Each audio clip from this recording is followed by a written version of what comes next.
Olá, pessoal. Boa tarde.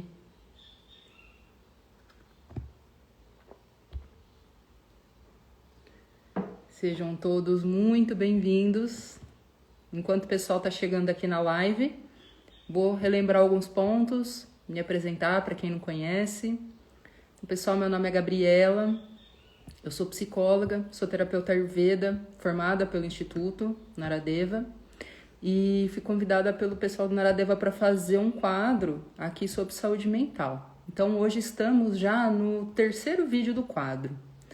No primeiro vídeo a gente falou sobre fatores de risco e proteção em saúde mental, que é a nomenclatura que a gente está usando aqui para falar de saúde mental, né? Ou seja, a gente está usando promoção de saúde mental como sendo aumentar os fatores de proteção e diminuir os fatores de risco. Só que para isso a gente precisa conhecer quais são esses fatores.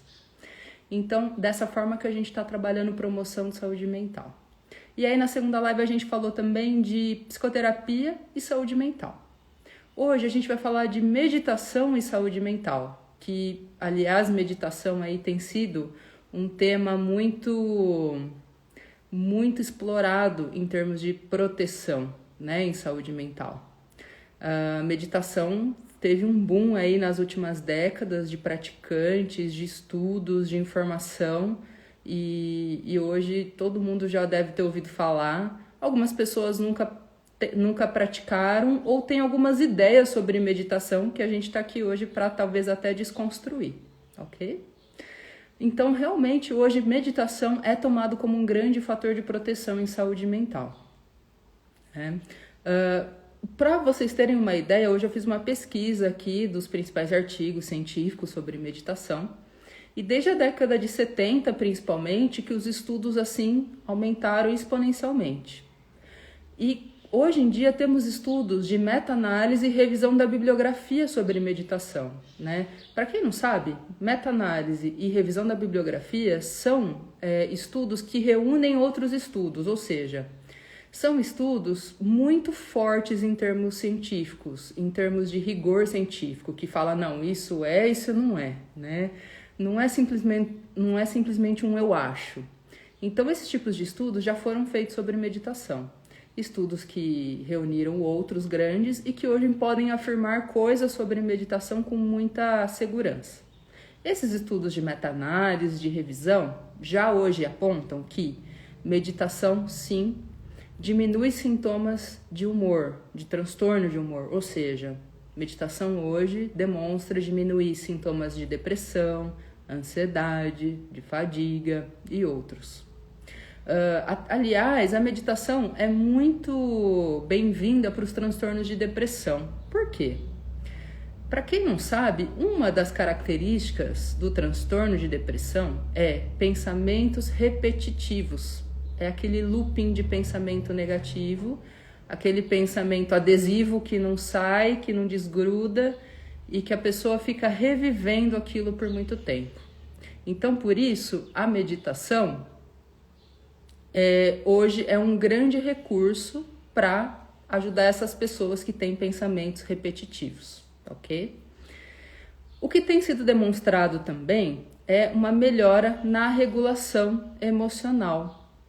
Ou seja, pessoas estão desenvolvendo mais capacidade de observar suas próprias emoções e manejar suas emoções, né? A gente vai fazer uma live aqui sobre regulação emocional, né? O que significa o conceito, o que é isso na prática, então não vou me ater muito hoje a esse conceito. Outra coisa que as pesquisas já demonstram, e eu acho isso super legal, é o reforço imunológico que a prática de meditação traz.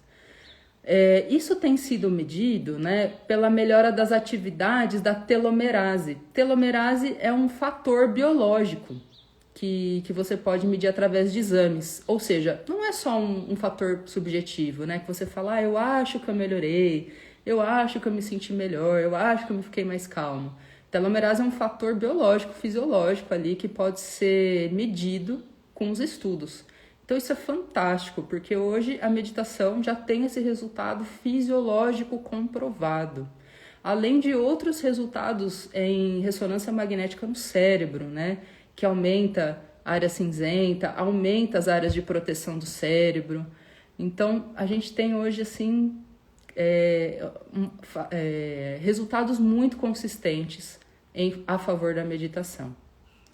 Outra coisa que também a meditação foi muito estudada foi em relação à função cognitiva e memória, que você pode ter uma melhora da memória e da função cognitiva, que é o pensamento, é a lógica, é toda essa função que a gente faz de estudar também melhor, assimilar mais o conteúdo de estudo. Então também tem sido muito usado para estudantes, né, pessoas que querem passar em concurso, etc., como um recurso para ajudar no desempenho. Outra coisa também que a meditação tem sido bastante estudada é em relação à melhora de sintomas físicos, em relação a doenças crônicas, como autoimune, epilepsia e outras dores crônicas. É claro que a meditação não vai trazer um nível de cura, mas tende a trazer melhora da qualidade de vida, diminuição da dor. E, por último, mais uma coisa, né? Aliás, tem muita coisa que a meditação tem sido associada à melhora, mas estou falando aqui os principais, é a qualidade de sono. Então, para quem tem insônia e tem dificuldade para dormir, que é um problema crescente na nossa sociedade, na nossa cultura atual, a meditação tem se mostrado bem efetiva para melhorar a qualidade de sono. E eu percebo isso nos nossos grupos de meditação aqui, gente. Até pela minha experiência pessoal, pessoas que tinham insônia passaram a dormir um pouco melhor ou lidar melhor também com a própria insônia, né? Repousar apesar da insônia também. Então, quando a gente olha esse corpo de efeitos positivos da meditação, a gente fica empolgado, falando, nossa, é o santo graal, vai resolver tudo. Mais ou menos, vamos com calma, né? Como a gente vem falando, fatores de proteção é uma coisa relativa. Para uma pessoa, pode ser que aquilo tenha um efeito muito grande, muito potencializado. E para outra, nem tanto. Inclusive, vou falar aqui de uns dados um pouco mais polêmicos, que são os efeitos negativos da meditação. A literatura chama de efeitos não desejados. Existe isso? Talvez que a meditação possa trazer efeitos não desejados? Ainda é discutido tudo isso, mas o que se sabe é que para transtornos muito graves, como esquizofrenia, especialmente transtornos que envolvem um componente psicótico. O que é isso?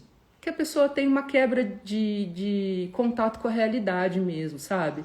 De delírios, de vozes, de pensamentos fantasiosos, como a esquizofrenia tem no quadro, né, dela. Nesses casos, a meditação ela é um pouco diferente. Por quê? Porque a meditação é uma interiorização. E para essas pessoas que já têm uma vida psíquica nesse nível, né, de delírio, fantasias e tudo mais, isso pode potencializar alguns sintomas que eles têm. Então, para alguns transtornos muito graves, talvez o método que hoje é usado de meditação não seja interessante para essas pessoas, né? Isso é muito importante falar. Senão a gente acha que é o santo graal e sai aí vendendo, né, o mesmo método para todo mundo. Outra coisa também que tem sido visto é que algumas pessoas que têm muitos sintomas somáticos, como ansiedade, muito grave no caso, né? A gente não está falando de coisas leves. Pessoas que têm muitos sintomas somáticos podem experimentar algumas sensações desagradáveis quando começam a prática de meditação. Isso é um pouco discutido, porque, de repente, simplesmente elas estão ficando mais conscientes do que elas sentem. E isso pode ser confundido com uma piora. E, na verdade, nem sempre é uma piora. Às vezes pode ser uma tomada de consciência maior do que ela já experimenta na vida. Então, é um pouco polêmico essa coisa dos efeitos negativos, mas a gente sempre tem que ficar atento a isso. Por quê? Porque nem todo método é igual para todo mundo. Para algumas pessoas, a zona de desafio dela vai ser diferente da zona de desafio de uma pessoa que não tem transtorno, saudável, etc. E a gente vai ter que caminhar com as práticas de uma maneira bem diferente, tá? Eu queria fazer esse ponto aqui para a gente ficar bem atento nesse ponto da saúde mental, como associar a prática de meditação em contextos talvez de doença mental, ok? Ufa! Então, diante disso, todos esses benefícios, esses fatores de proteção, tanto quanto pessoas doentes fisicamente ou em questões de saúde mental, ou pessoas saudáveis melhorando a qualidade de vida. O que é, afinal, meditação? Eu gostaria de falar até primeiro o que não é meditação, porque eu acho que tem algumas coisas que limitam as pessoas de conhecer a meditação por mitos, por coisas que foram espalhadas aí e que na verdade não é meditação, ok? Então vamos tirar isso da frente primeiro. Primeira coisa que eu queria falar que não é meditação, meditação não é não pensar em nada. Aliás, você vai ficar louco tentando não pensar em nada. É uma coisa enlouquecedora você falar, não vou pensar em nada. A meditação, ela pode sim ser entendida como uma diminuição da atividade da mente, mas não significa pensar em nada. O que também a gente fala a respeito disso é que a meditação, a gente aprende a não se envolver tanto com os nossos pensamentos. A gente dá outra importância, outra veracidade para os nossos pensamentos, mas não significa que a gente vai deixar de tê-los. Isso é bem importante, porque as pessoas elas têm uma sensação de fracasso, de frustração, quando sentam para meditar e começam a perceber que elas pensam. E é isso mesmo, a gente vai ficar consciente que isso acontece, a gente só vai aprender como lidar com isso, tá? Outra coisa que não é meditação, ficar parado sem fazer nada. Para pessoas ansiosas, às vezes elas dizem assim, quando elas vêm me procurar, eu não vou conseguir meditar, eu sou muito ansioso, eu não consigo ficar parado.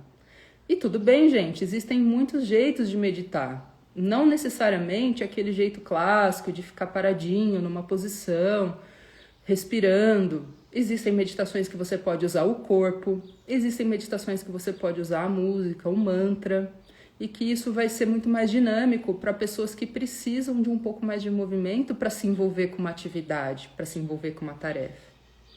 Então, de forma alguma é ficar forçadamente parado sem fazer nada. A gente só precisa encontrar aí o seu caminho de entrada no mundo da meditação. Outra coisa que é legal desmistificar, que se eu começar a meditar, eu tenho que ficar zen, ficar meio passivo, sem atitude, e eu não posso sentir raiva. E isso é uma coisa que acabou sendo assim disseminada nessa cultura da meditação, do yoga. Eu sei que para algumas pessoas isso já está mais óbvio, mas é importante falar disso, né? Que não. Na verdade, meditação quer desenvolver em você uma resposta emocional mais efetiva, uma resposta emocional mais inteligente. Então, eu vou usar a raiva ao meu favor, eu vou aprender a me relacionar com as emoções melhor. Então eu vou começar a me relacionar melhor com a minha raiva, ficar menos reativa, mais responsiva, mais empoderada disso. Não significa que eu não vou mais sentir raiva, né? Ou que eu tenho que ficar passivo, pelo contrário. Às vezes, quanto mais consciente a gente fica, mais ativo a gente acaba ficando em algumas situações que exigem a nossa presença, ok? Por último, também é importante falar que hoje meditação não é só associada a questões religiosas ou espirituais. Você não precisa ter um caminho espiritual necessariamente para praticar meditação. Hoje a gente já tem práticas bem desvinculadas de toda a questão dogmática, cultural e social que as religiões trazem, tá? E também você não precisa mudar sua roupa, nem sua alimentação para ter esse estilo de vida de meditar. Eu tô falando tudo isso, gente, porque são pessoas que me perguntam quando me procuram para meditar. E elas veem isso como bloqueios, como, eu não medito porque eu acho que isso vai acontecer, tá bom? Então, por isso que eu acho importante falar isso. Ok, então o que é meditação? Meditação, a gente tem aqui uma questão de nomenclatura, pessoal. Meditação eu posso entender tanto como a técnica de meditação, quanto o resultado, o estado que eu atinjo com a técnica. Então vamos lá. Meditação eu posso entender como a técnica de meditação e também quanto o estado de meditação. Tá, então vamos por partes. O que é a técnica de meditação? Quando a gente fala de técnica, hoje em dia a gente tem um mundo, gente, de técnicas. Inclusive, nessa pesquisa que eu estava fazendo aí, dos resultados, etc., tinha vários tipos de meditação sendo estudados, né?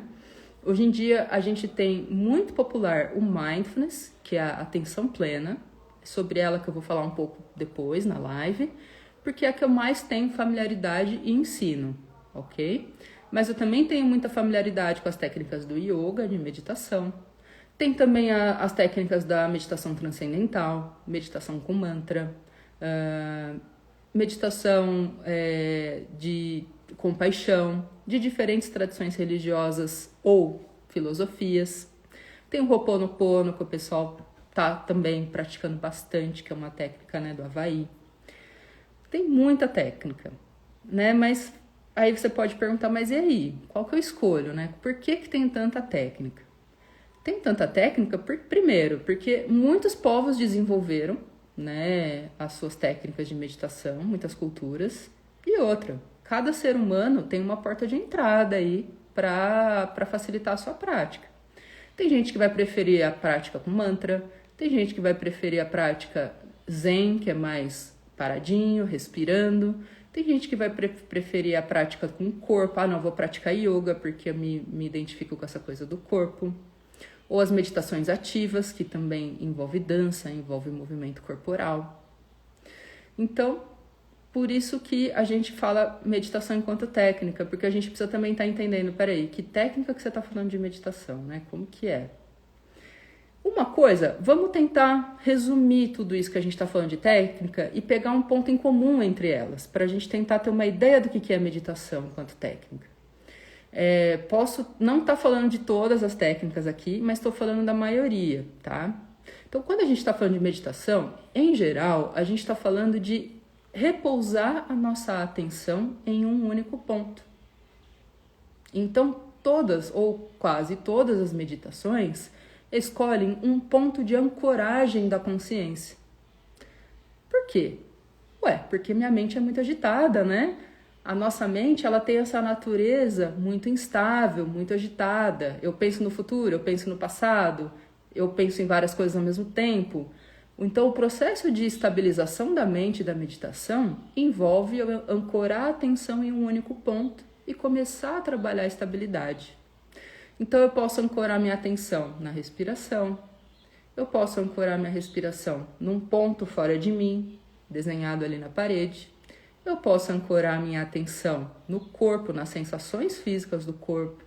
Eu posso ancorar minha atenção no mantra, numa palavra de poder, mantra, né? Uma palavra paz, por exemplo. E isso vai me trazer essa repetição e essa estabilidade da atividade mental. Ok? Basicamente a técnica vai por aí. Legal. Então, estamos falando da técnica de meditação. E o que é o estado de meditação, né? Tem tantas coisas que eles falam sobre o nirvana, etc., expansão de consciência, o que isso leva? A técnica leva para onde? A técnica leva para o estado. Essa parte não é controlada por nós, né? A gente pode até controlar a parte da técnica. Eu vou praticar todo dia, a disciplina e a técnica tal. Mas o estado é uma coisa que vai acontecer naturalmente com a sua prática. E a gente tem muitos estágios de estado de meditação, né? Os budistas, por exemplo, eles falam de muitos estágios de meditação. E, por fim, praticantes avançados, aqui eu estou falando dos avançados, tá, gente? O que é avançado? Gente que medita por mais de 30 anos, monges, pessoas que dedicam grande parte da sua vida para as práticas. Elas nos contam que o estado de meditação envolve um estado não conceitual da mente. O que é isso, né? Seria aquela coisa da diminuição do estado da mente. É como se a gente pudesse ter uma consciência além da mente. Afinal, se eu observo a minha própria mente, significa que eu não sou a mente, eu tenho uma mente. Pode ser que fique um pouco aí desafiador imaginar esse estado, porque não é uma coisa que dá para descrever em palavras. É uma coisa vivencial e de muita prática. Mas eu acho importante falar sobre isso, né? Sobre esse estado de unidade, de expansão, estado não conceitual da mente. É isso que eles nos contam que a gente chega se a gente pratica a meditação. Então falamos da técnica e do estado de meditação. Mas também acho importante falar sobre a atitude da meditação, porque não é com qualquer atitude que a gente senta para meditar, né? Às vezes a gente encara a meditação como mais um afazer da nossa vida, mais uma tarefa que eu tenho que fazer o checklist ali no dia. Acabo até levando um piloto automático para a meditação. E, na verdade, a intenção da meditação é totalmente oposta. É a gente ficar presente e desperto. E a atitude mais importante que eu acho que envolve meditação é um olhar não crítico, não julgador e aberto. Olha que desafiador, né? Não é só sentar e fazer uma técnica de olhar a respiração. É eu começar a desenvolver um olhar aberto, não julgador, para minha consciência expandir. Por quê? Quando eu começo a julgar as coisas, isso é bom, isso é ruim, isso é legal, isso é chato, eu começo a estreitar minha consciência. E eu começo a só olhar o que eu quero, só olhar o que eu acho bom, só olhar o que eu acho que deve ser olhado. Então, se eu começo a tirar esse olhar julgador, eu começo a ampliar o olhar, a consciência e começo a enxergar mais coisas. Então, muito se fala sobre a atitude meditativa também, que a gente vai desenvolvendo. Legal. Pessoal, então, falamos aqui da técnica da meditação, do estado de meditação e da atitude que a gente pode ir desenvolvendo quando a gente aprende a se olhar, aprende a começar a estabilizar a mente. Vou falar um pouco sobre o mindfulness, que hoje é uma técnica laica. Por que eu acho o mindfulness interessante? É uma técnica laica, é uma técnica que você pode aprender em grupo, então isso é muito legal porque você vai dividindo as suas experiências de meditação com as outras pessoas que estão no grupo, isso é enriquecedor demais. Você pode tirar dúvidas ao longo do processo, você tem alguém para te orientar ao longo do processo. Eu acho importante quando a gente inicia o processo de meditação ter alguém para orientar a gente, porque é uma pessoa que já passou pelas dificuldades que a gente vai passar, é uma pessoa que vai poder tirar algumas pedras do caminho e vai poder guiar até no sentido da voz, da gente fazer uma meditação ouvindo alguém guiando a gente. Aí a gente vai aprendendo a fazer isso por nós mesmos e depois vai incorporar isso na nossa prática. E além de tudo, eu acho o Mindfulness um sistema muito bem estruturado. Para quem não conhece, né, Mindfulness é um programa de 8 semanas em geral, hoje já tem de outras durações, mas em geral é um programa de 8 semanas em que você aprende a meditar, você aprende atenção plena. Atenção plena sobre o corpo, atenção plena sobre a respiração, atenção plena sobre as emoções, sobre coisas dentro de você e sobre coisas fora de você. Então, é essa questão que a gente está falando de prestar atenção nas coisas, abertamente, sem julgamento e com curiosidade. Esse programa foi desenvolvido por Jon Kabat-Zinn em 1979.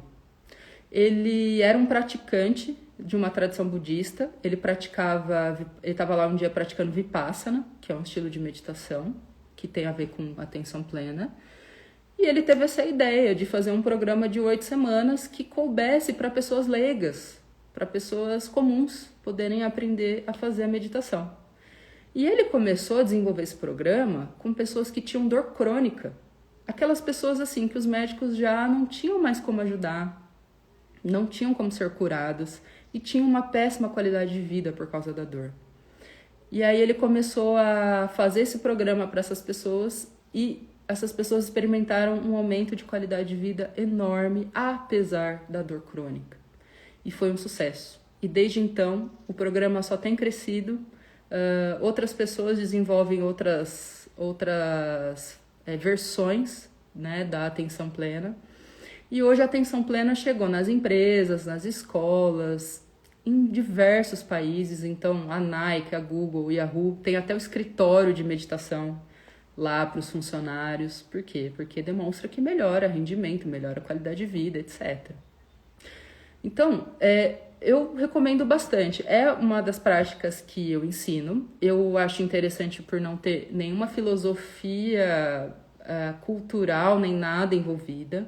É uma coisa muito aberta, muito livre.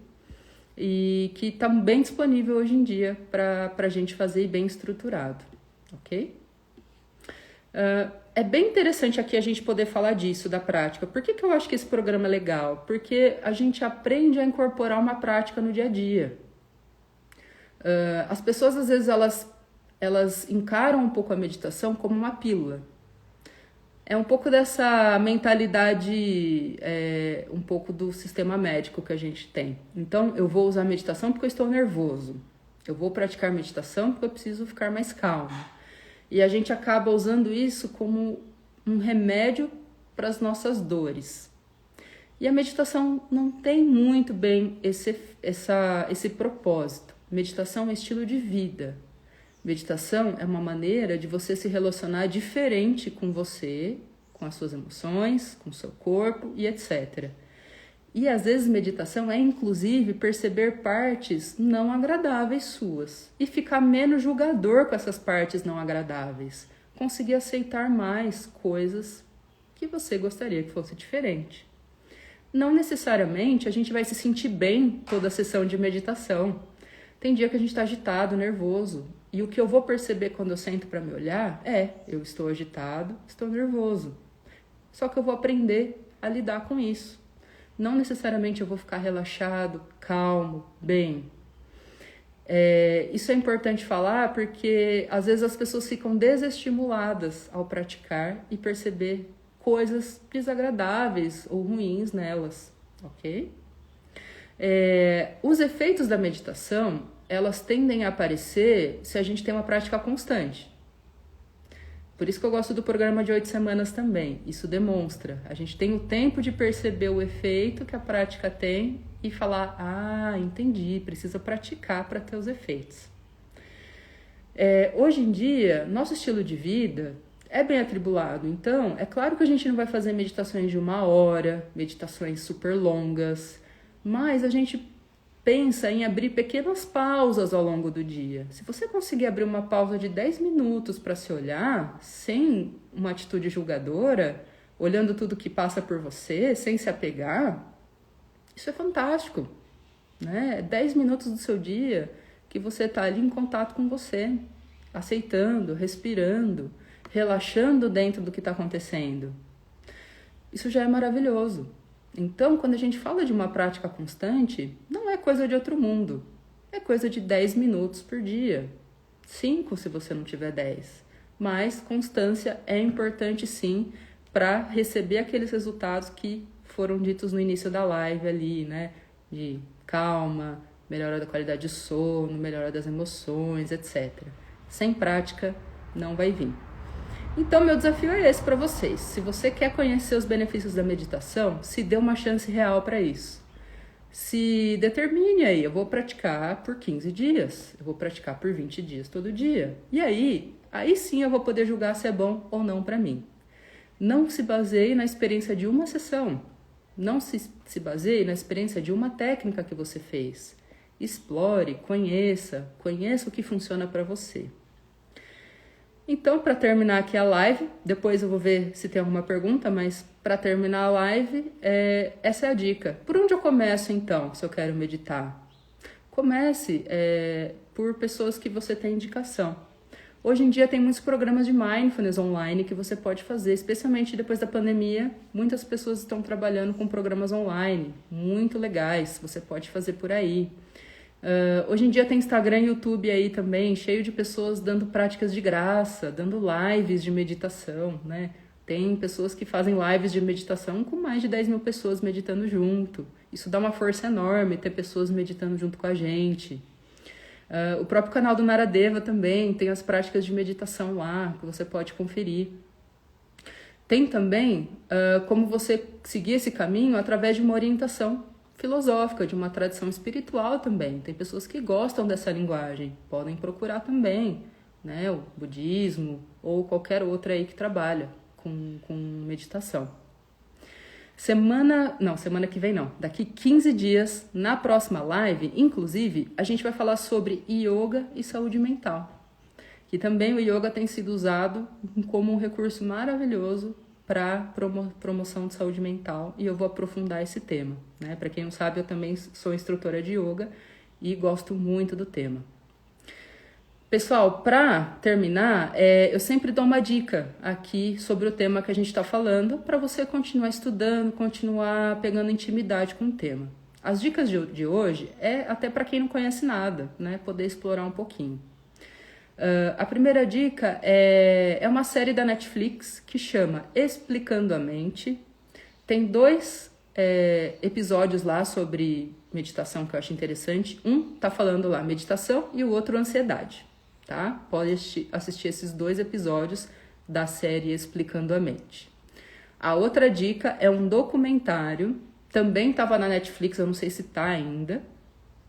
Free the Mind, no sentido de libertar a mente mesmo. Free the Mind. É um documentário super legal que mostra a meditação com pessoas com problemas de saúde mental, ou porque tiveram um transtorno de estresse pós-traumático devido à guerra, ou qualquer outras coisas. Eu achei bem legal o jeito que eles exploraram o tema e mostraram os benefícios nessas pessoas. Outro documentário bem legal é Dhamma Brothers. Dhamma é D-H-A-M-M-A. Dhamma Brothers. Fala sobre a meditação Vipassana em presídios. Pessoas que estão presas e fizeram um programa de 10 dias em silêncio praticando Vipassana e relatam suas experiências. Eu achei fantástico. Eu acho que é uma iniciativa super legal de levar para os presídios, levar consciência para essas pessoas. Fiquei encantada. E por último, um livro. Para quem quer conhecer um pouco sobre Mindfulness, sobre o Jon Kabat-Zinn, sobre todo o trabalho dele, é Mindfulness para Iniciantes. É um livro bem legal, curtinho, cheio de partes pequenininhas para a gente ir entrando na atitude da meditação e na técnica da meditação, ok? É isso daí. Teve uma pessoa que escreveu aqui, Free the Mind. Muito obrigada. Pessoal, se alguém tiver alguma pergunta, coloca aí, senão a gente já vai encerrando. Obrigada aí pelos comentários que eu tô lendo agora. O pessoal tá me ajudando a escrever os nomes aí. Muito obrigada das dicas. Maravilhoso. Muito obrigada, pessoal. O nome do livro. Mindfulness para Iniciantes. Jon Kabat-Zinn. Ok? Esse é um livro que eu indico aí para quem quer começar a se inteirar no universo da meditação. Como o Jon Kabat-Zinn foi o criador desse programa, eu acho que ele é uma das referências mais puras que a gente pode ter sobre a atenção plena, ok? O nome do autor do livro é Jon Kabat-Zinn, ok? Jon, J-O-N-N, eu acho que nem tem H no nome dele, se eu não me engano. Kabat-Zinn, com Z, ok? Pessoal, então explorem o tema, experimentem, afinal, meditação é pura prática, é pura experiência.